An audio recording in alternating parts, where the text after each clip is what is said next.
Hello and welcome students. Today we are going to start with our new chapter, lesson number 6. Rules are for everyone. All of you know what are rules. Rules आप लोगों को पता है क्या होते हैं? Yes.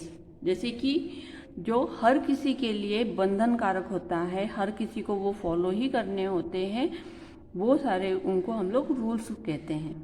जैसे आप लोग को स्कूल में आने का एक रूल है कि आपको स्कूल में प्रॉपर यूनिफॉर्म में ही आना है, पंक्चुअलिटी आपको फॉलो करनी है, टाइम पर होना चाहिए आप लोग, है ना। अदरवाइज आपको क्या दिया जाता है? पनिशमेंट दी जाती है ना। और अगर पनिशमेंट जब दी जाती है तो क्या उसमें हम लोग कोई भेदभाव करते हैं क्या? नहीं। और ये सब चीज़ें हम लोग क्यों करते हैं? रूल्स क्यों बनाए जाते हैं? ताकि हर काम हमारे प्रॉपर टाइम पर हो, है ना। अगर हम लोगों ने रूल्स नहीं बनाए होते तो हर काम हमारे स्मूथली हो पाए होते क्या? नहीं। हर किसी को रूल्स फॉलो करने ही चाहिए। Let us start with our chapter now. Can you tell some traffic rules? आप लोगों को ट्रैफिक रूल्स के बारे में पता है? यस, आप लोगों को ट्रैफिक रूल्स के बारे में पता है। जैसे कि yes, for the signals, signal के क्या होते हैं रूल्स? रेड से स्टॉप, ग्रीन से गो, है ना। तो वो क्या हो गए? अपने ट्रैफिक रूल्स है। Left side to go, left side से ही हमें जाना चाहिए, है ना। तो ये ट्रैफिक रूल्स है। अगर ये ट्रैफिक रूल्स अगर हम लोग फॉलो नहीं करते तो क्या होता है? हाँ, एक्सीडेंट हो जाते हैं, हर किसी को तकलीफ होती है, कोई भी कैसे भी गाड़ी चलाएगा फिर, है ना। Give reasons why we should obey this rules. हम लोग क्यों रूल्स ओबे करते हैं? जैसे मैंने आपको बताया, ताकि जो मेस है, मेस नहीं होना चाहिए, इसलिए हम लोग रूल्स फॉलो करते हैं। Which of this rules do you feel needs to be change? इसमें से कौन से रूल्स ऐसे आपको फील होते हैं, लगता है कि वो चेंज होने चाहिए, है ना। कुछ रूल्स आप लोगों के अंदर होंगे कि हम लोगों को ये वाली चीज़ों में बहुत दिक्कत होती है, तो ये रूल्स चेंज होने चाहिए, है ना। जैसे कि फुटपाथ जो है वो भी साइड से होना चाहिए। कहीं कहीं पर फुटपाथ नहीं होते हैं तो जो वॉकिंग पीपल होते हैं वो लोग भी बीच बीच में आते हैं जब हम लोग गाड़ी चलाते हैं, है ना। What other rules do you think are needed for better discipline in traffic? और कौन से रूल्स आपको ऐसे लगते हैं कि जिसकी वजह से एक प्रॉपर डिसिप्लिन से हमारे ट्रैफिक जो है वो चल पाएगी और वहाँ पर भीड़ नहीं होगी? ऐसे क्या लगता है आपको? ऐसे उन्होंने पूछा हुआ है ना।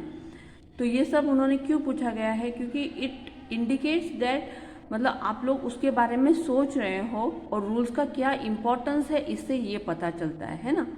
We follow the traffic rules so that traffic move so smoothly. In the same way, there are rules of social life and that tells us which each person should be doing. Rules need to be made to specify each person's duties and responsibility. Rules जो होते हैं वो हर इंसान के duties की और responsibility के बारे में बताता है। If we follow the rules, our day-to-day life becomes disciplined. We can work more efficiently. अगर हर कोई अपने लाइफ में हर जगह पर रूल्स फॉलो करते हैं तो हमारा काम बहुत ही अच्छे से, मतलब एफिशिएंटली होता है और डिसिप्लिनली होता है, मतलब कोई मेस नहीं होता है। जैसे अगर आप लोग बस स्टैंड पर खड़े हो और आपको बस में चढ़ना है तो सब लोग एकदम भीड़ करके चढ़ते हैं। अगर सब लोगों ने रूल्स फॉलो किए, एक कतार में चले, मतलब क्यू बनाकर वो लोग चले, तो हर किसी को आसानी जाएगी बस में बैठने की और कोई मेस भी नहीं होगा, है ना। Rules are meant for everybody. हर किसी के लिए रूल्स बने हैं। They apply equally to all. हर किसी के ऊपर ये इक्वली अप्लाई किए गए हैं। No one is above the rules. Rules के ऊपर और कोई नहीं है। Disobeying the rules leads to the punishment. अगर कोई रूल्स ओबे नहीं करता है तो उसे पनिशमेंट दी जाती है। There is no discrimination in punishments for breaking the rules. मतलब जो भी कोई रूल्स ब्रेक करता है, फॉलो नहीं करता है, तो उसको जब पनिशमेंट दी जाती है तो उसमें कोई भी भेदभाव नहीं होता है। डिस्क्रिमिनेशन मतलब भेदभाव। In this way equality is the basis of rules. मतलब इसी तरह हम लोग रूल्स के ज़रिए भी हर किसी में इक्वलिटी ला सकते हैं। Changes in rules for the society, कुछ चेंजेस भी होते हैं रूल्स में जो कि सोसाइटी में हम देखते हैं, जैसे कि our society works according to certain rules, we make the rules our self, we follow this rules because they are meant for the common good. हर किसी के भलाई के लिए अगर रूल्स है तो हम लोग उसको फॉलो करते हैं, बराबर, क्योंकि हर किसी के कॉमन गुड के लिए हैं। हम लोग खुद अपने लिए भी कुछ रूल्स बनाते हैं, हमारी सोसाइटी के लिए हम लोग कुछ रूल्स बनाते हैं। Proper changes are also introduce in the rules made for the society, कुछ चेंजेस भी किए जाते हैं रूल्स में, जैसे कि हमारी इंसान की जैसे ज़रूरतें चेंज होती जाती है दिन पर दिन वक्त के साथ में, उसी तरह हम लोग हमारी सोसाइटी में भी बहुत सारे हमारे रूल्स में चेंजेस लाते हैं। There is difference between the rules of society and the law of nature.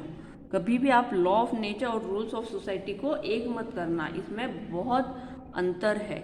Law of nature क्या होता है, जो हमारे हाथ में नहीं होता है, जो हम लोग नहीं चेंज कर सकते, है ना, तो वो उनका नेचर का एक लॉ है। लॉ मतलब भी रूल्स ही होते हैं, है ना। अगर हम लोग नेचर के खिलाफ जाते हैं तो हमें तकलीफ होती है, हम लोग एनवायरनमेंट को ख़राब करते हैं। और जैसे हम लोग सोसाइटी के जो रूल्स हैं वो हम लोग खुद बनाते हैं, जिससे कि हमारे काम अच्छे से हो। Natural occurrence follow laws of nature, we cannot change the laws of nature. The rising and setting of the sun and the change in the season never stop. The law of gravity does not change. The rising and falling of the tides, the phases of the moon, all of these occur according to the law of nature. Law of nature क्या होता है, सूरज का उगना और डूबना, seasons का changes होना, gravity, law of gravity जो है उसमें भी कोई चेंजेस नहीं आते, फेजेस ऑफ मून, टाइड्स के इससे अगर आप देखो, ये सब कुछ लॉ ऑफ नेचर है। Nature's law are constant and fixed, हम लोग उसमें चेंजेस नहीं ला सकते, वो कांस्टेंट है मतलब बरकरार है और फिक्स्ड है। They do not ever become updated, उसमें हमें कोई चेंजेस लाकर अपडेशन करने की ज़रूरत नहीं होती है। However human laws need to be change with changing condition, जैसे जैसे परिस्थिति चेंज होती जाती है उसके हिसाब से हमें हमारे जो ह्यूमन लॉज है, ह्यूमन रूल्स है, वो चेंज करते हैं। The laws followed in India under the rule of the British were different, जब ब्रिटिश हमारे ऊपर राज करता था इंडिया के ऊपर, तब रूल्स अलग थे, और जब हमें फ्रीडम मिला तो हमने हमारे सोसाइटी के लिए अपने कुछ रूल्स बनाए। When India gained independence, the situation changed and the laws of the civil life changed accordingly. For example, after independence, the voting age was 21 years. After 1988, the voting age was lowered to 18 years. मतलब हमने हमारा जो voting का जो as था, जो independence के time पर हम लोगों ने 21 ईयर्स के बाद में हर कोई वोट कर सकता है, ऐसा रूल था। लेकिन 1988 के बाद, आफ्टर 1988, हम लोगों ने उसको चेंज करके लोअर्ड कर दिया, मतलब उससे भी छोटे लोग भी कर सकते हैं। तो हमने एज क्राइटेरिया क्या किया है, 18 ईयर्स। ओके, तो ये हो गए हमारे सोसाइटी के लिए जो हम लोग चेंजेस करते हैं, कंडीशन जैसे चेंज होते हैं उस हिसाब से हम लोग हमारे रूल्स में भी चेंजेस लाते हैं। I hope you all have understood till here. Further we will see in our next video.